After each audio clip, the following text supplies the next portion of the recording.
Kethvorn had fought in 37 wars across 12 star systems. He had killed more enemies than he could count. He had watched his fellow Velani warriors fall in battle, and he had felt nothing but the cold satisfaction of tactical analysis. This was the way of his people. The Velani did not waste energy on emotions. They calculated. They executed. They won dot when the orders came through. Kethvorn read them with the same detachment he applied to everything else. He was being assigned to a mixed-species strike force. The target was a frozen moon called Verith 7. The enemy was the Scourge, a hive mind species that had consumed entire worlds. The mission was simple: destroy the Scourge hive node and liberate what remained of the colony. What caught his attention was not the mission itself. It was the composition of the strike force. Alongside Velani warriors and soldiers from other coalition species, there would be humans. Kethvorn had heard stories about humans. Every species in the galaxy had heard stories about humans. They were a young race, barely a few centuries into space travel. They were physically unremarkable. They were short-lived, fragile, and prone to emotional instability. By every logical measure, they should have been easy prey for the dangers of the galaxy dot, and yet the stories persisted. Stories of humans holding positions against impossible odds. Stories of humans charging into certain death to save their companions. Stories that made no tactical sense. Kethvorn dismissed these stories as exaggeration. Primitive species often develop myths to compensate for their weaknesses. He would see the truth for himself soon enough. The coalition vessel was called the Horizon's Edge. It was a massive ship, built to carry soldiers from a dozen different worlds. Kethvorn walked through its corridors with his head held high, his 4 eyes scanning everything. Other species moved out of his way. The Velani had earned respect through centuries of military excellence. He found the human contingent in one of the lower barracks. There were only 8 of them, a tiny fraction of the strike force. They were gathered around a table, eating and talking loudly. One of them was laughing at something another had said. Kethvorn stopped at the entrance and observed the one who seemed to be in charge was a broad-shouldered man with short brown hair and tired eyes. He had a scar running down the left side of his face, and his hands were rough and calloused. When he noticed Kethvorn watching, he stood up and walked over. "You must be the Velani they told us about," the man said. His voice was deep and calm. "I'm Sergeant Danny Cole. Welcome to the team." Kethvorn studied him. The human was shorter than him by nearly a full head. His body showed signs of old injuries that had healed imperfectly. His eyes had a quality that Kethvorn could not immediately identify. "I am Kethvorn of the 3rd Velani Legion," he replied. "I have been assigned to support your unit during the ground assault." Danny nodded. "Good to have you. Come meet the others." He led Kethvorn to the table and introduced the squad one by one. There was Corporal Amy Vance, a woman with red hair pulled back in a tight bun. She was the team's medic, and she greeted Kethvorn with a crooked smile and a joke about hoping she would not have to figure out Velani anatomy during the mission. There was Private First Class Kevin Marsh, a young man who could not have been more than 19 years old by human standards. He had nervous energy about him, and his eyes kept moving around the room. He was clearly new to combat. There was Staff Sergeant Laura Price, a quiet woman with dark skin and sharp eyes. She did not smile when she met Kethvorn. She simply nodded and returned to cleaning her weapon. Kethvorn respected that the others introduced themselves as well. But Kethvorn focused most of his attention on Danny, Amy, Kevin, and Laura. They seemed to be the core of the unit. "So," Amy said, leaning back in her chair, "what do the Velani think about this mission? Good odds? Bad odds?" Kethvorn considered the question. The Scourge have had time to entrench their position. Coalition intelligence suggests the hive node is heavily defended. Casualties will be significant. I estimate a 63% chance of mission success, with an expected loss rate of 40% of ground forces. The table went quiet for a moment. Then Danny laughed out. It was not a mocking laugh. It was warm and genuine, as if Kethvarn had said something amusing rather than grim. 40%, Danny repeated. Well, I've had worse odds. How can you find humor in this? Kethvarn asked. He was genuinely confused. The probability of death is substantial. Danny shrugged. If I spent all my time worrying about death, I'd never get anything done. Besides, worrying doesn't change the odds. Might as well face it with a smile. Kethvarn did not understand this logic. The Vellani prepared for death by accepting it as a statistical outcome. They did not smile about it. They did not joke about it. Death was simply a variable in the equation. Your approach is irrational, he said. Probably, Danny agreed. But it works for us. Over the next several days, Kethvarn observed the humans closely. He watched them train together, eat together, and talk together. They argued frequently, sometimes loudly. They teased each other constantly. Kevin Marsh complained about the food. Amy Vance complained about Kevin's complaining.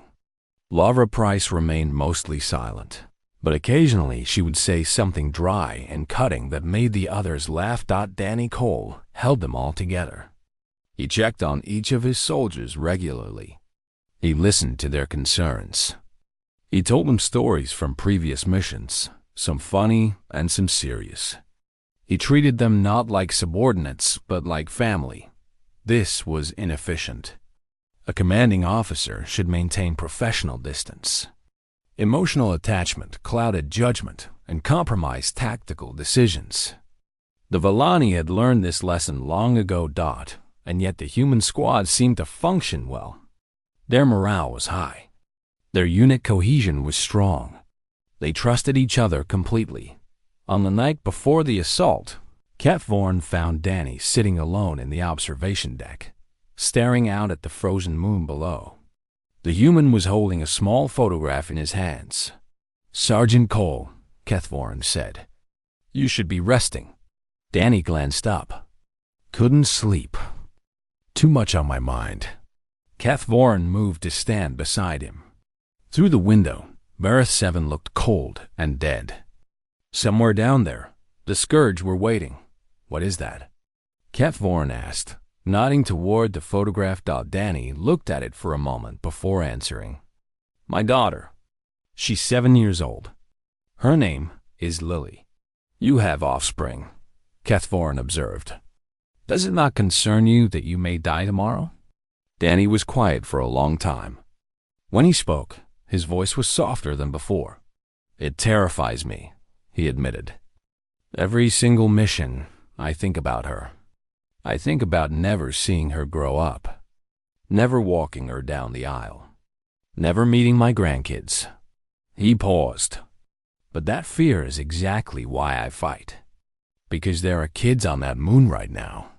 Kids just like Lily. And if I don't go down there and help them, who will? Kethvarn processed this. You fight because you are afraid? I fight despite being afraid, Danny corrected. There's a difference. Kethvarn did not see the difference. Fear was a weakness. It clouded judgment. It caused hesitation. The Vellani had evolved beyond it. He recorded his observations in his personal log later that night. The humans appear mentally unstable. Their leader admits to experiencing fear before battle. I will compensate for their deficiencies. He did not know how wrong he was. The dropship shook violently as it entered the atmosphere of Vareth 7. Kethvarn sat motionless, his 4 eyes closed in concentration.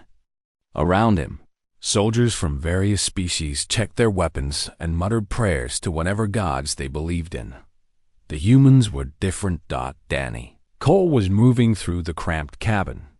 checking on each member of his squad personally. He adjusted Kevin's helmet strap. He shared a quiet word with Laura. He made Amy laugh with some comment that Kethvoran's translator could not quite catch. By the time the dropship touched down, the human squad looked ready for anything. The landing zone was a kilometer from the nearest Scourge structure. The moon's surface was covered in ice and the shattered remains of colony buildings. The cold cut through everything, and Kethvoran could see frost forming on the humans' breath as they stepped out into the darkness. The strike force numbered over 200 soldiers. The Lani warriors formed the core. There were also Kreth heavy infantry, Navari scouts, and a handful of other species. The humans were assigned to the center of the formation, which was traditionally the safest position. Danny did not complain about this. He simply organized his squad and waited for orders. The advance began slowly. The Scourge had been on this moon for months, and their organic structures had spread across the landscape like a disease. Towers of black flesh rose from the ground. Tunnels burrowed beneath the ice. The air smelled of decay and something else, something chemical and wrong. Kethvoran moved with his weapon raised, scanning for targets. His species had excellent night vision, and he could see further than most of the other soldiers. So far, there was nothing but silence and shadow. Then the Scourge attacked. They came from the tunnels beneath the ice, erupting upward in a wave of claws and teeth. They were twisted creatures, each one different from the last. Some had been colonists once, before the Scourge had taken their bodies. Others were pure Scourge, bred for nothing but killing. The strike force opened fire immediately. Energy weapons lit up the darkness. Soldiers shouted orders and warnings. The Vallani held their positions with disciplined precision, cutting down targets as they appeared. Kethvoran fought with cold efficiency. He aimed for center mass, fired, moved to the next target, fired again. Each shot was calculated for maximum effect. He felt nothing but the satisfaction of a task performed correctly. Then he heard the scream. He turned to see Kevin Marsh frozen in place. The young human was staring at a Scourge creature that had gotten inside the perimeter. The creature was crawling toward him on all fours, its mouth open wide, and Kevin was not moving. His weapon was raised, but his finger was not on the trigger. Kethvoran calculated quickly. Kevin was 4 meters away. The creature would reach him in approximately 2 seconds. If Kethvoran moved to help, he would leave his own position exposed, potentially allowing more Scourge to break through. The logical choice was obvious. One soldier's life was not worth compromising the formation. Before Kethvoran could complete his analysis, Danny Cole was already running. The sergeant crossed the distance in less than a second, throwing himself between Kevin and the creature. The Scourge's claws raked across Danny's arm, tearing through armor and flesh. Blood sprayed across the ice. Danny did not fall. He did not retreat. He shoved his weapon against the creature's head and fired 3 times until it stopped moving. Then he turned to Kevin and grabbed the young soldier by the shoulders. "Get up, kid. Move." Something in Danny's voice broke through Kevin's paralysis. The young man blinked, looked down at his weapon, and then started firing. Within seconds, he had taken down 2 more Scourge that were approaching from the right flank. The battle lasted another 10 minutes. By the time it was over, the strike force had lost 18 soldiers. The Scourge had lost many more, but there would always be more Scourge. Kethvoran approached Danny as Amy Vance wrapped a bandage around his injured arm. The sergeant was pale from blood loss, but he was still standing, still watching over his squad. "You were injured protecting a soldier who failed to perform," Kethvoran said. This was tactically inefficient. Private Marsh froze under fire. He should have been left to face the consequences of his failure. Danny looked at him. There was something in his eyes that Kethvoran could not understand. It was not anger exactly. It was something deeper. He's 19 years old, Danny said slowly. This is his first real combat. He's scared out of his mind, and you know what? That's okay. Fear doesn't make someone a failure. Giving up does. He endangered himself and you through his weakness, Kethvorin pointed out. He's not weak, Danny replied firmly. He's human. Fear is part of what we are. It's what keeps us careful. It's what reminds us that our lives matter. The trick isn't getting rid of fear. The trick is learning to act anyway. Amy finished with the bandage and patted Danny's shoulder. All done, Sarge. Try not to get clawed again, okay? I'm running low on supplies. Danny smiled at her despite the pain. No promises. Kethvorin watched as Danny walked over to Kevin. The young soldier was sitting on a piece of debris, staring at his hands. He looked ashamed and shaken. Danny sat down beside him. Hey, he said quietly. You okay? Kevin shook his head. I froze. I almost got you killed. I almost got everyone killed. But you didn't, Danny said. You snapped out of it. You fought. You took down 2 of those things yourself. Only because you, Kevin. Danny put a hand on the young man's shoulder. Listen to me. Everyone freezes the first time. Everyone. I froze my first time in combat. Thought I was going to die right there. But I got through it, and so did you. Kevin looked at him. Really? You froze? Danny nodded. Scared out of my mind. Couldn't move, couldn't think. My sergeant back then, guy named Ortega, he did the same thing for me that I just did for you. Grabbed me, yelled at me, got me moving again. He squeezed Kevin's shoulder. That's what we do. We look out for each other. That's how we survive. Kethvorin observed this exchange in silence. He did not understand it. Among the Villani, a warrior who failed was removed from service. There was no second chance. Fear was a defect to be corrected, not a condition to be accepted. But Kevin Marsh was standing up now. He was checking his weapon. He was falling back into formation with the rest of the squad. The fear was still visible in his eyes, but so was something else. Something that looked almost like determination. Laura Price appeared beside Kethvorin. She was quiet, as always, but she must have noticed him watching. You think we're crazy, she said. It was not a question. Kethvorin considered his response. Your methods are unconventional. Laura almost smiled. It was the first time he had seen any expression on her face. Danny saved my life twice before I got it together. Amy's been wounded 4 times covering for teammates. That's not crazy. That's family. Family is a biological relationship, Kethvorin said. You are not related to these people.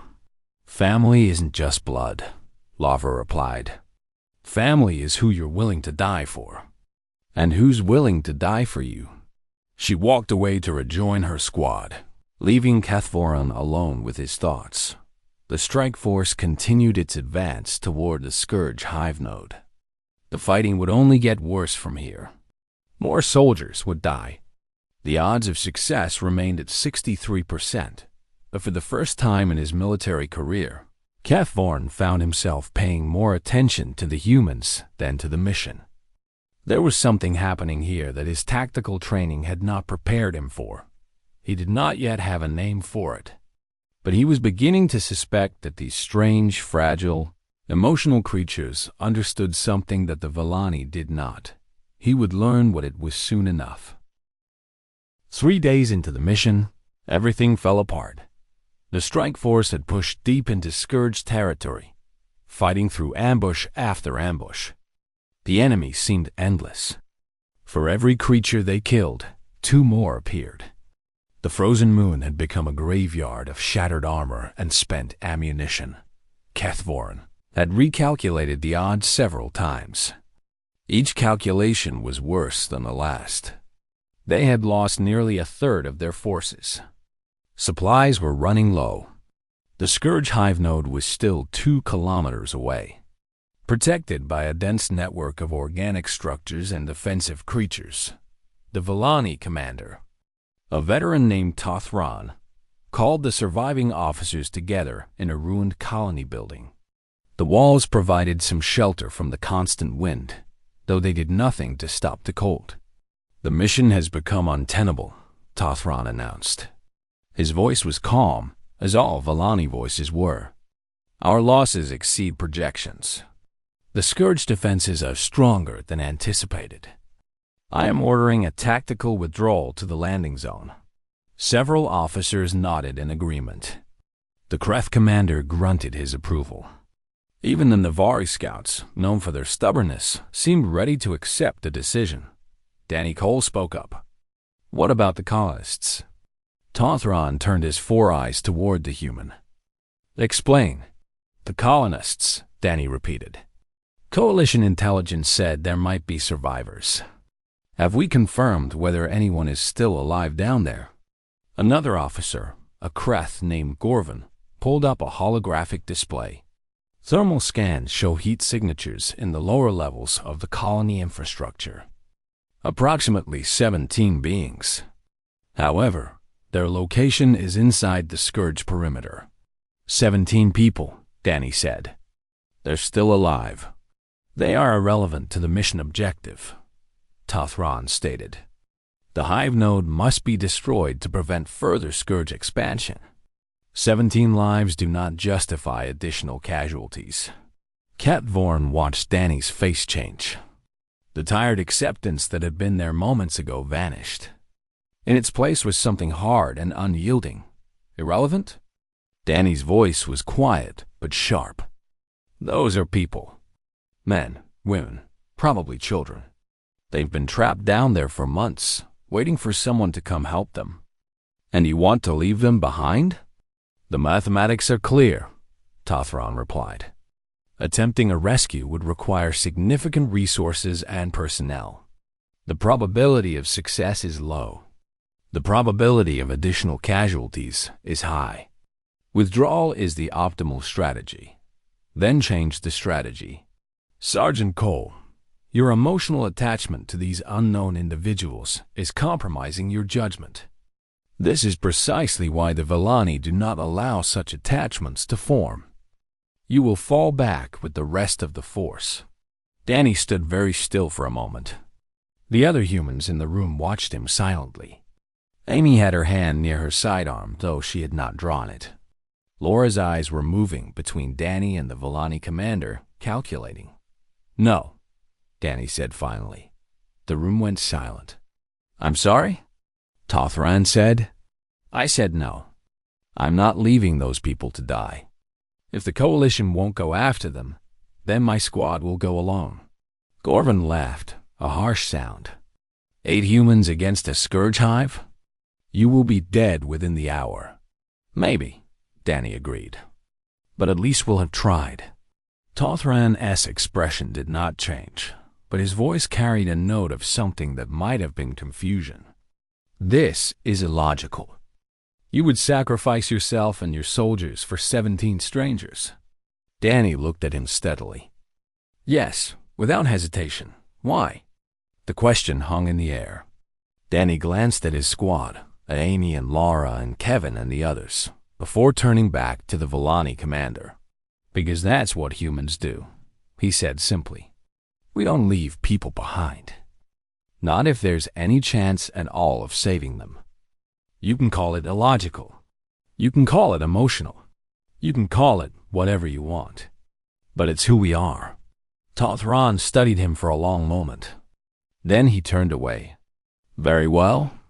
Your squad is dismissed from Coalition Command. You will receive no support and no extraction. If you survive, make your own way to the landing zone." "Understood," Danny said. He nodded to his squad. "Let's move." The humans gathered their gear and headed for the exit. Keth Vorn watched them go, feeling something strange stirring inside him. It was not a calculation. It was not a tactical assessment. It was something else entirely. He found himself following them, When he caught up to the squad, Danny turned and looked at him with surprise. "Kethvorin, what are you doing?" "I will accompany you," Kethvorin said. He was not sure why he said it. The words had come out before he could analyze them. "You heard the commander," Danny replied. "No coalition support. You're under no obligation to follow us. I am aware." Danny stared at him. The other humans were watching as well, their expressions ranging from curious to suspicious. Kevin looked like he could not believe what was happening. "Why?" Danny asked. "This goes against everything you've been trained to believe. The Vellani don't do this. You said it yourself. Fear is a weakness. Emotional attachment clouds judgment. Why would you throw that away?" Kethvorin struggled to find words. He had never struggled before. Words were simply tools for communication, selected for maximum efficiency. But now the words he needed did not seem to exist in any language he knew. "I do not know," he admitted finally. "I cannot explain my reasoning. The tactical analysis clearly favors withdrawal. Joining your mission decreases my probability of survival by a significant margin. And yet I find that I cannot walk away." Amy spoke up. "Sounds like you might be catching a case of humanity there, big guy." Kethvorin did not understand the joke, but the others smiled. Danny looked at him for a long moment. Then he nodded. "All right. Glad to have you." He extended his hand. Kethvorin had seen this gesture before, the human ritual of agreement and respect. He reached out and clasped Danny's forearm in the traditional Vellani manner. "So," Amy said, checking her medical supplies, "what's the plan?" "Walk into the hive, grab the civilians, walk out? Simple as that?" Danny pulled up his tactical display. "The colonists are in a maintenance bay about 300 meters below the surface. The Scourge have built their structures around the original colony infrastructure, so there should still be access tunnels we can use. We move fast, we stay quiet, and we don't engage unless we have to." "And the hive node?" Lavra asked. Danny's jaw tightened. "If we get the chance, we destroy it too. Might be able to hit it on the way out." Kevin spoke up hesitantly. "Sarge, how are we supposed to destroy a hive node? We don't have any heavy weapons." "We'll figure something out," Danny replied. "We always do." It was not much of a plan. It was barely a plan at all. Kethvorin would have rejected it immediately under normal circumstances, but he said nothing. Instead, he checked his weapon and fell into formation with the squad. They moved out into the frozen darkness. 8 humans and 1 Vellani, heading towards certain death to save 17 strangers that they had never met. Kethvorin still did not understand why he was doing this. His mind kept trying to analyze his decision, trying to find the logical framework that would explain his behavior. But there was no framework. There was only the feeling in his chest, the strange weight that had settled there when Danny Cole refused to abandon those colonists.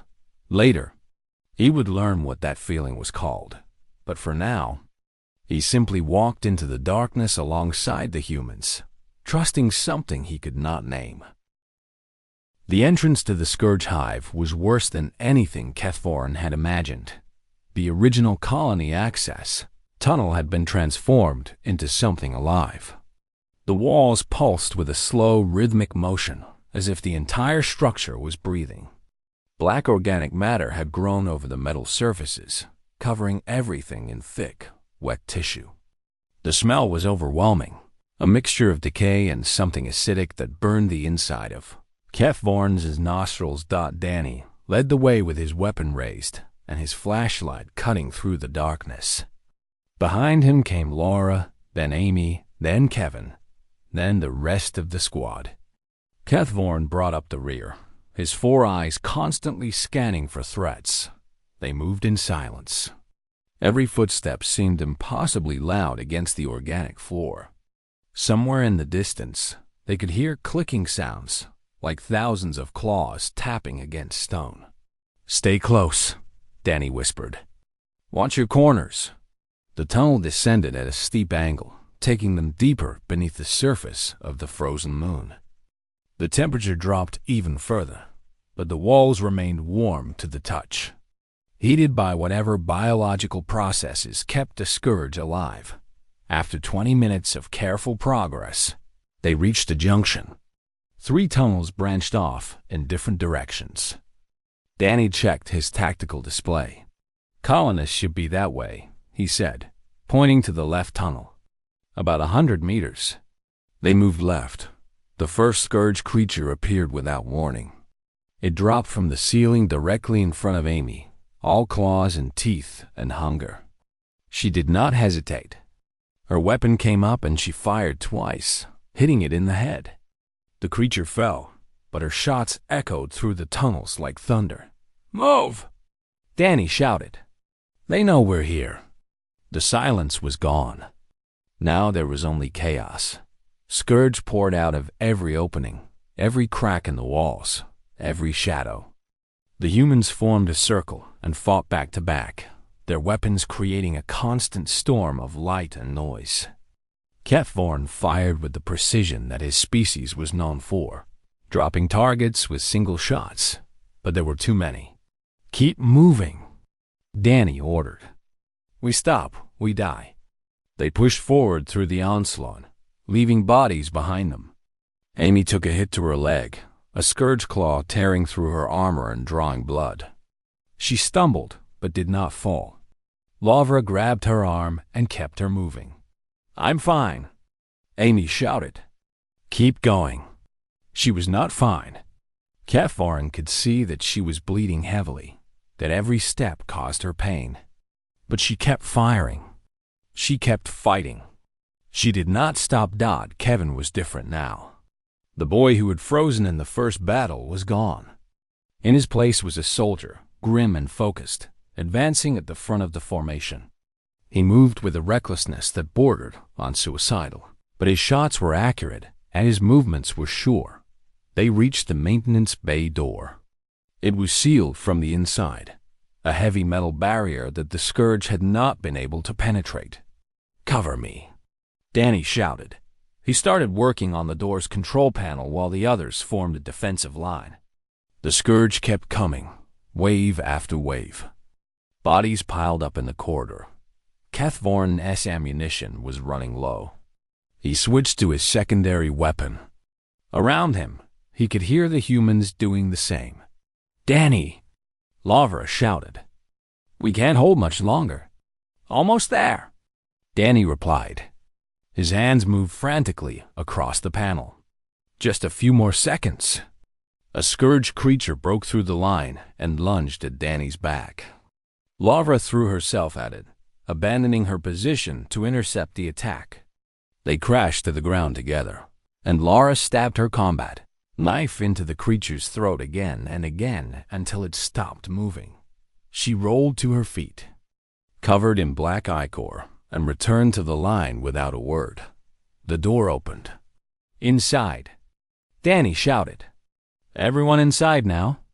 They poured through the opening, and Danny slammed the door shut behind them. For a moment, there was silence except for the sound of heavy breathing. Then Kethvorn became aware of other sounds. Soft crying, whispered prayers, the shuffling of feet as people moved in the darkness. Danny raised his flashlight. The maintenance bay was large, filled with old equipment and storage containers. And huddled in the far corner, packed together for warmth and protection, were 17 colonists. Men, women, and children. Their clothes were torn and dirty. Their faces showed the exhaustion of months spent hiding in darkness. Several of them were injured. All of them looked terrified. A woman stepped forward. She was older than the others, with gray hair and a face lined with worry. "Who are you?" she asked, her voice shaking. Danny lowered his weapon and approached her slowly. "Sergeant Danny Cole, Earth Colonial Marines. We're here to get you out." The woman's face crumpled. Tears began to fall. We thought no one was coming. We've been trapped here for so long. We thought everyone had forgotten about us. We didn't forget, Danny said gently. We're going to take you home. A small child, a girl who could not have been more than 6 years old, detached herself from the group and walked toward Danny. She was clutching a ragged stuffed animal, and her eyes were wide with a mixture of hope and fear. Danny knelt down so that he was at her level. His voice became soft, completely different from the commanding tone he used in combat. "Hey there," he said. "What's your name?" "Anna," the girl whispered. "That's a beautiful name." "I'm Danny. See these people behind me? They're my friends. We're going to take you somewhere safe, okay? Somewhere warm, with food and toys and other kids to play with. Would you like that?" Emma nodded slowly. Then, without warning, she reached out and wrapped her arms around Danny's neck. He hesitated for only a moment before returning the embrace, holding her gently. Kethvorn watched this scene in silence. Something was happening inside him that he did not have words for. The Vellani did not have children the way humans did. They produced offspring in breeding facilities, and those offspring were raised by the collective. There were no individual bonds. There were no moments like this.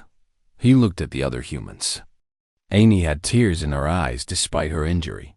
Laura's face had softened in a way he had never seen. Even Kevin, who moments ago had been a killing machine, was now helping an elderly man to his feet with surprising gentleness. This was what they were fighting for. Not territory. Not resources. Not strategic advantage. This. Danny stood up, still holding Emma. He turned to face his squad. "All right. We've got 17 civilians to protect. Amy, how's your leg?"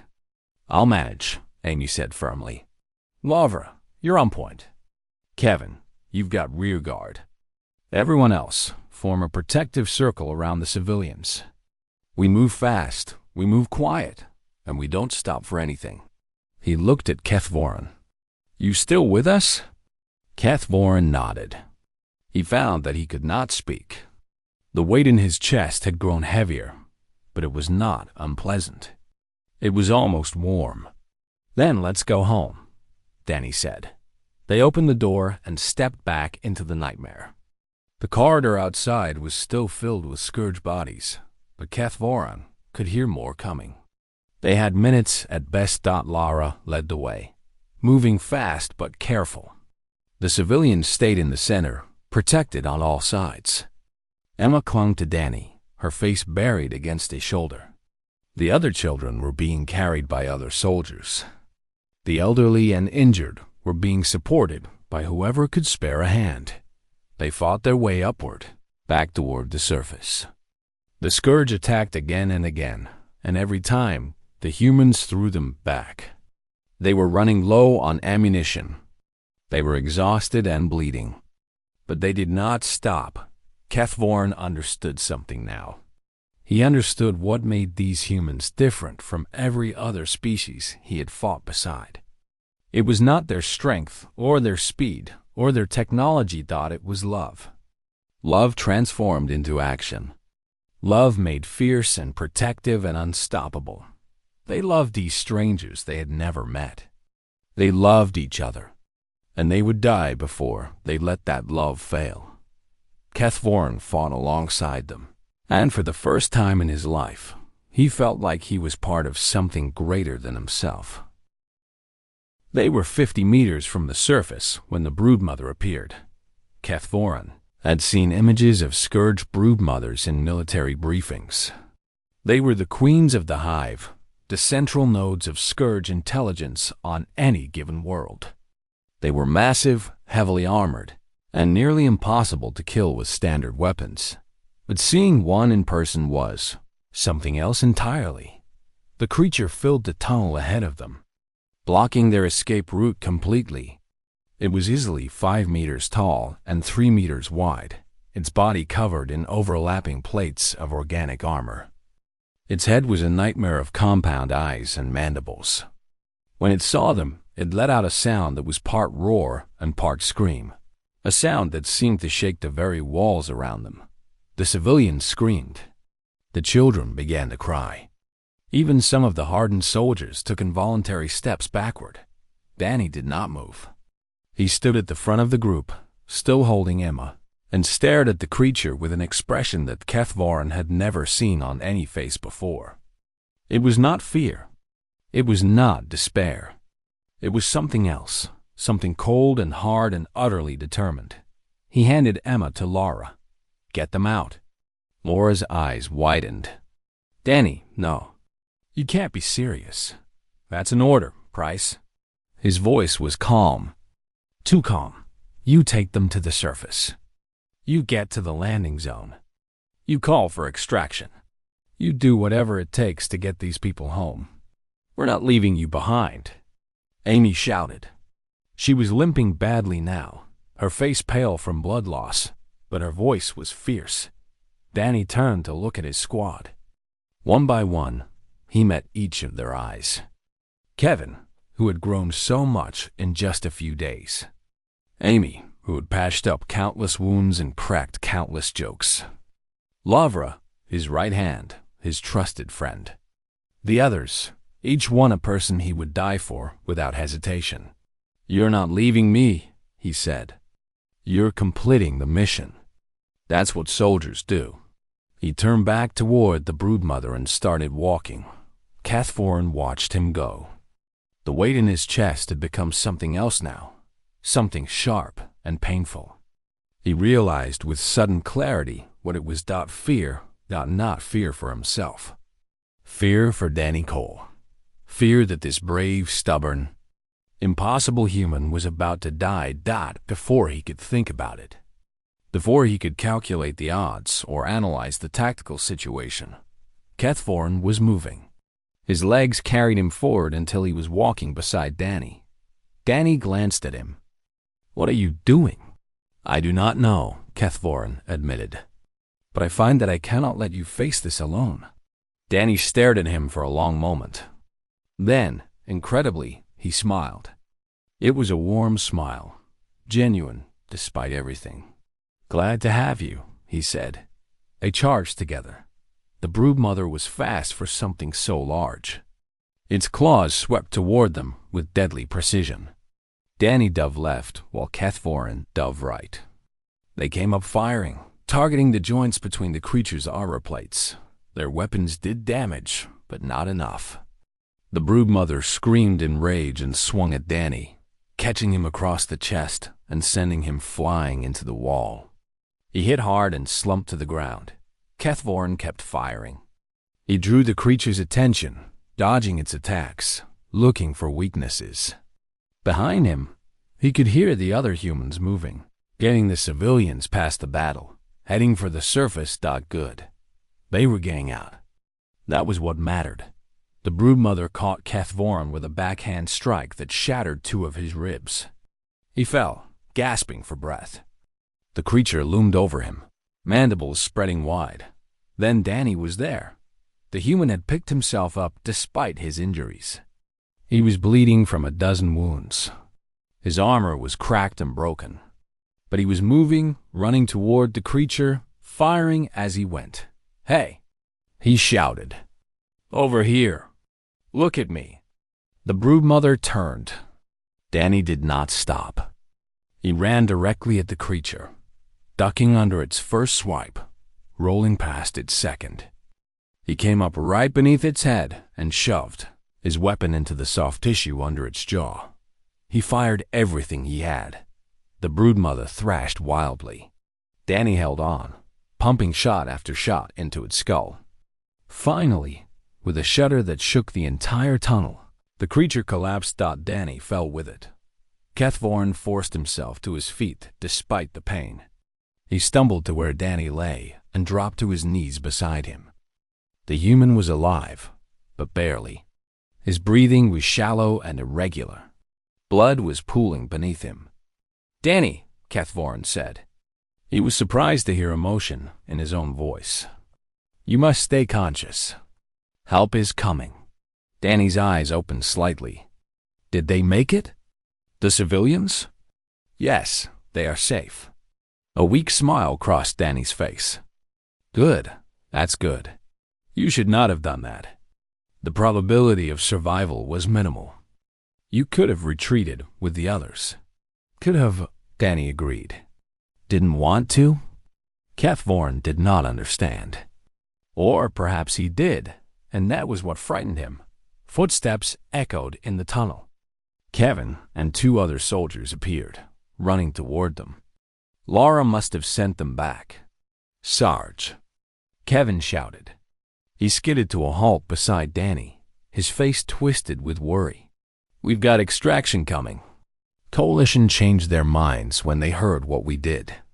Just hold on. They carried Danny and Kethvorn to the surface together.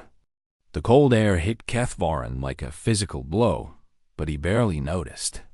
His attention was fixed on the human beside him, on the rise and fall of Danny's chest, on the weak pulse he could feel beneath his fingers. The extraction shuttle arrived within minutes. Coalition medical teams rushed to take the wounded. Kethvorn watched as they loaded Danny onto a stretcher and carried him inside. Lavra appeared beside him.